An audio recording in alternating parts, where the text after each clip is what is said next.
You are listening to I Am Refocused Radio with your host, Shamaya Reed. This show is designed to inspire you to live your purpose and regain your focus. And now, here's your host, Shamaya Reed. Hey, welcome to I Am Refocused Radio, man. We are here once again, and today, man, we have another show lined up for y'all today. Man, we have a special guest for today. We're going to have an awesome time talking about Berkley Road Studio. But we also want to meet the owner of that. And first and foremost, I want to say this was an amazing opportunity to talk to this owner, Lukas. He's doing great things in Detroit with the art world and doing some amazing things with the community. First and foremost, man, I want to welcome you to the show. Ryan, say how you doing, man? Oh, man, I'm doing so good. Thank you so much for having me. I appreciate it. What is it? How do they say it? Every day above ground's a good day? Oh, yeah. I mean, being underground is pretty cold, so I'd rather have the opportunity to take the time to have the opportunity to do the thing.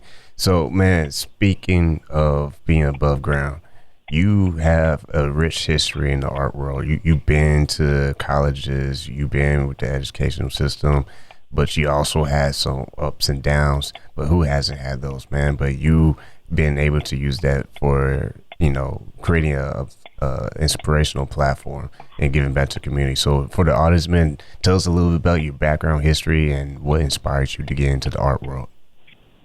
When I was younger and I moved around a lot. I was a kid from a divorced family, and I was here, there, apartments, and I always, I didn't have a lot of friends, so I always found comfort in drawing, and, I just picked it up, and, fast forward a little bit, I went to colleges, and, ended up leaving them. It was like, when I was in college, it was like, I always had this thing where it was like, if I could find the worst best friend in like 5 minutes at a party, I probably could, So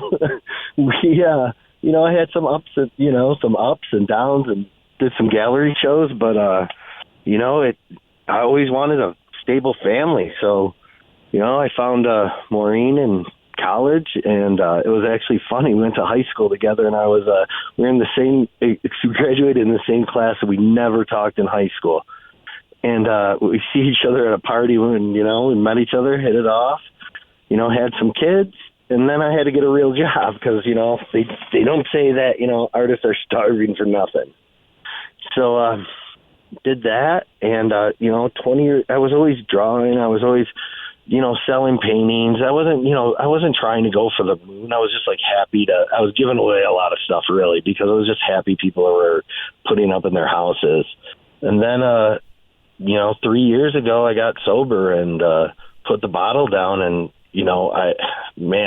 it's amazing how you just like the wake up from who I was 3 years ago. I mean, it's unbelievable. And it changed everything, and it scared the hell out of me. And I found out through that, like, helping people with their addictions and, going to meetings and, not hiding. Man, I don't hide it and I don't hide it from my, people would think, I hide it from my kids and stuff. I like to show them that there's chinks in my, my armor, that I can, that you can change, people can change, and, you don't have to be stuck in this life. And that was the idea for Berkley Road Studio. So 8 months ago, I quit my job and started out of my house. And, now I'm owner of a tech company, too. And that's pretty awesome. And you being outside of Detroit, man, want to give you a big congratulations with your Lions and what they did recently with the Green Bay. I mean, that made a big stir online. And speaking online, man, being in the art community, there's always opportunities to support each other and get the word out and kind of build each other's presence and just having a support system, especially when it comes to sharing each other's work. What has that experience been like for you, tapping into social media and using that platform to not just get your name out there, but to also recognize other artists?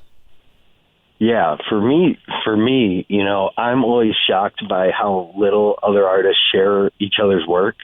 And I'm not saying, that I'm just pressing the share button all the time, but I do press it like 4 or 5 times a day on social media, on my different social medias, or post something to a story that I like from an artist. And it's not all graffiti artists, and it's not all crazy art either. Most of the art hanging in my house is really, really contemporary, and it's really not really my, the style that I go for. I'm an emotional painter, I like boldness. But, I always say, like, if you see this, like, it always benefits everybody to help each other. If you, that's what I wanted to do with this whole idea, was if I wanted to sell just my art, I could have a good career just selling my art. But, that's the dream, is to be the voice of people that can't get their work out there or don't know how to get their work out there. And I mean, the artist that I just had an artist sign with me from Nigeria, and he's a ultra realistic illustrator. And I mean, he would have never, I don't know if anybody would have found him, and those are the people that I'm looking for. And those are the people I'm looking to help. And that's cool. You're building a platform to shine light to artists who otherwise may not have that opportunity. And that's something that we all need. We need that from business owners and entrepreneurs to create that space where you're creating opportunities. And you being from Detroit, what are some ways that you locally are able to kind of connect with other local artists and just seeing what's going on? Yeah, well, right now, through the start of this little 50 image NFT drop, I am, taking all the proceeds to that right now, and we're putting it into, throwing shows for artists with no commission. I pay to get into shows to show art. I want to, rent a spot out and, showcase some artists. And, I don't want money in return. I want to get my people that I believe in. I want to get their art in front of people. And with that takes a lot of time and planning. What are some of the things that you've been able to learn from when you're trying to organize projects and events like this?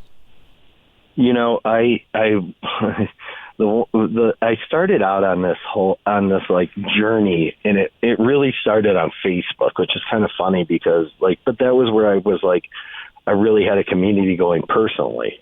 And then as this journey has gone, how it's gravitated, it's really gravitated towards Twitter, because that's, NFTs, I have a tech company. This is where I have to be, is in crypto Twitter. And I would have never envisioned that I'd be sitting, having a cup of coffee in the morning, trying to figure out 3D animation with myself. But that's a cool part about the place, is like Web3. It wants you to create, and it wants you to find friends. And, it is such a cool community to be part of. And, I personally, NFTs, they're going to change the world. If, people are like, I don't believe that, I don't think so, but it's going to happen. And with people who are not familiar, break that down a little bit for the listener. What's some of the things that they can learn just on a basic level, looking in? What is this whole NFT about? So just on the smallest little level, I can just describe what I did. And this is it basically is adding a utility. If you're a fine artist, it's adding a utility into your art. So I sell a picture as an NFT, it comes with a digital commission by me. You start building this community with these collectors that are collecting your pieces, and then you start having a real relationship with your buyers. They might help you out on a project. They might, a lot of people that I have bought art from, I'm helping out on their projects now. It's such a such a ever-growing, changing, crazy, like, market to be in right now. But there's so much good art coming out there. It's just there's not a lot of buyers right now just because of how the market is. You know, big projects are doing good. These smaller projects are on the back burner, you know. But I think that if I prove that I can build in this market, I can prove that I can build anywhere. And with that education, you're able to help artists to grow from, maybe, if I can say this, more traditional ways of putting their work out there. Now they have different ways to get as much exposure for their creative work that can probably lead them to, who knows, many opportunities down the road. Exactly. And NFTs aren't just images now. They're music's behind them, poetry's behind them. You know, you might buy a music NFT and it might give you a front seat, it's front backstage passes to a concert. It's growing so fast, and things are, you know, changing and evolving so quick. But, you know, the big thing is about, especially being an artist, is, you know, artists don't really know this big thing about NFTs. It's, if I sell a piece of work to a client, they buy it, my career is skyrocketing, they sell that piece of art, I'm never getting commission from that sale. In this market, if you make an NFT, you put your fine art on there, you sell it. When they resell it, you're getting 10% every time of that value that they resold it for. So you're continuously making commission on your art selling and your career going up. Now, when people go visit your website, berkleyrosestudio.com, are there maybe some room in the future for you to hold some kind of class, or are you already doing that kind of thing with your own community, helping people learn about these things? Well, yeah, definitely. On the NFT side, I actually have a partner, Jeff Clatterbaugh. We've been developing, you know, our project, and it's been changing. And, you know, right now we just have art out there. We don't really have a big project to stand on behind it because, quite frankly, I'm still putting together the artist list. What I envision BerkleyRoseStudio.com being is an artist launching platform. I'm actually talking to I don't know. You know what? I don't know what he is. I think he's a rapper from Philly, or he's a poet, but I am not joking. He's a 28-year-old dishwasher, and he has the most amazing story, and I cannot wait to feature his stuff up there. Oh, that's cool. It's about finding these, like, I want to find these little gems out there, you know? So if you are interested in being, you know, if anybody's interested in listening to this, you know, please DM me and hit me up. You know, I believe in a community. I believe that we need to help each other. So I have no problem at all help another artist out. And with that said, by the way, we are talking to our guest, Ryan Lukas, and all about his business, Berkley Rose Studio. With all that said, what are some of the short-term goals that you want to hit with your business? We kind of touched on the NFT stuff, but in general, how do you see the expansion of your business and how you want to grow strategically? You know, I see, you know, I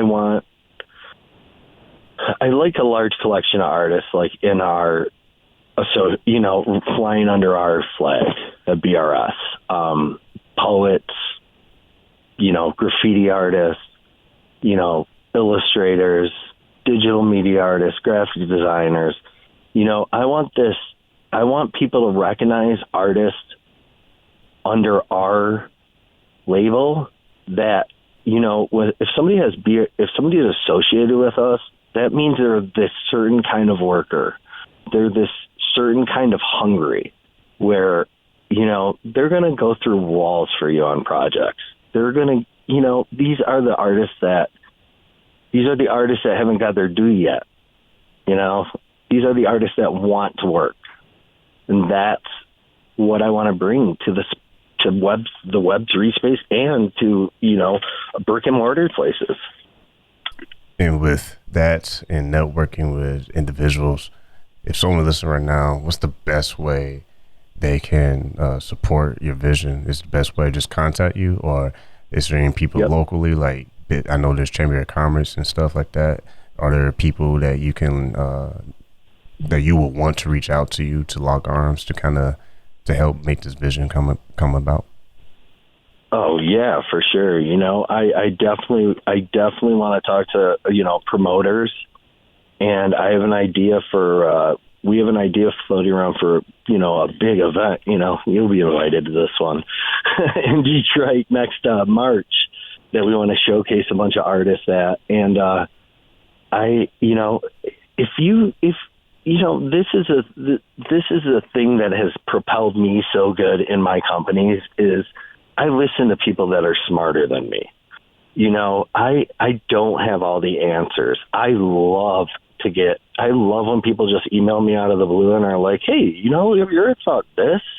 And, we start talking, then we're talking for 8 hours on the phone one night. I love talking about artists, about selling, how to help them get sales. And, I just like talking to cool people, man. And I'm available 24/7 on Twitter.